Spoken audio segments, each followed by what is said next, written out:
सभी सनातनियों को मेरा प्यार भरा राधे राधे। 3 तारीख को चंद्र ग्रहण है, जिसकी वजह से होलिका दहन में भी सनातनियों को एडजस्ट करना पड़ रहा है। तो चंद्र ग्रहण प्रारंभ हो रहा है दोपहर में 3:20 से शाम को 6:47 तक इसका पूरा टाइमिंग रहेगा।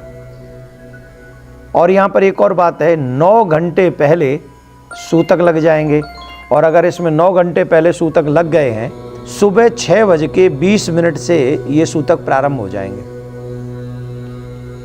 तो जिन माता बहनों को प्रसाद बनाना है या घर वालों को भोजन बनाना है, सूतक काल से पहले ही व्यवस्था करनी पड़ेगी। यहाँ हम बता दें कि बच्चों को, बुजुर्गों को और बीमार लोगों को इसमें छूट है, लेकिन उनके लिए भी एक व्यवस्था करनी चाहिए कि भोजन 6:20 से पहले बन जाए और उसमें कुसा डाल दिया जाए।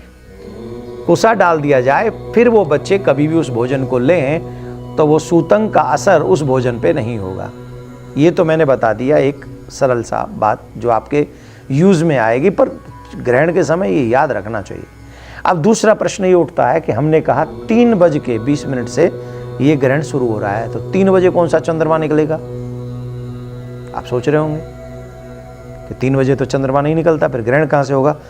तो स्थिति यह है कि जहां से ये चंद्र ग्रहण प्रारंभ हो रहा है वहां रात्रि है, और जब हमारे यहां चंद्र निकलेगा तो ऑलरेडी उस ग्रहण से, उस राहु के प्रहार से ग्रसित होगा और हमें पूर्ण ग्रहण वाले चंद्रमा का ही दर्शन होगा, मतलब उतरते हुए चंद्रमा का ग्रहण का दर्शन होगा। तो दर्शन अगर होगा सूर्यास्त के बाद, जहां जहां सूर्यास्त के समय थोड़ा सा चेंजेज होंगे, तो जहां चेंजेज होंगे टाइम के हिसाब से उनको ग्रहण का दर्शन तो होगा।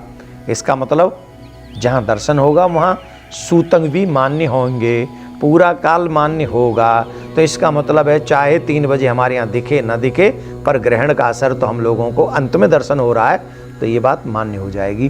तो चंद्र ग्रहण के समय या सूर्य ग्रहण के समय विशेष बातों का ध्यान रखना चाहिए, और वो बातें ये, गर्भवती माताओं को अपना ध्यान रखना चाहिए, चाकू इत्यादि नहीं चलाना चाहिए, जो भोजन या अथवा कई चीज़ें ऐसी हैं जो नहीं करनी चाहिए, ब्रह्मचर्य का पालन करना चाहिए। कोई भी शुभ कार्य विशेष बड़े जो भी हम लोगों के होते हैं वो ग्रहण और सूतक काल में नहीं होने, उसमें ज़्यादा भजन करें, जाप करें, पुण्य करें। ग्रहण काल क्योंकि हमारे यहाँ कहीं 25 मिनट दिखेगा, कहीं आधा घंटा, कहीं 1 घंटा दिखेगा, तो जहाँ सूर्यास्त जितनी जल्दी होगा उतना ही ज़्यादा ग्रहण का दर्शन होगा। तो ग्रहण काल में सबसे ज़्यादा जो श्रेष्ठ काम है वह है भगवान का भजन और भगवान की कथा, और अपने हाथों से दान पुण्य। ये अवश्य करना चाहिए। बच्चों को, बुजुर्गों को, गर्भवती महिलाओं को सावधानी ग्रहण में बरतनी चाहिए। तो अच्छे काम भी आप इसमें पूजा पाठ इत्यादि कर सकते हैं। तो ग्रहण का ध्यान रखें। आप सभी के लिए प्रियाकांजू मंगलमय ये ग्रहण हो, कोई अशुभ कार्य आपके जीवन में ना हो, ऐसी प्रार्थना हम प्रियाकांजू से करते हैं। राधे राधे।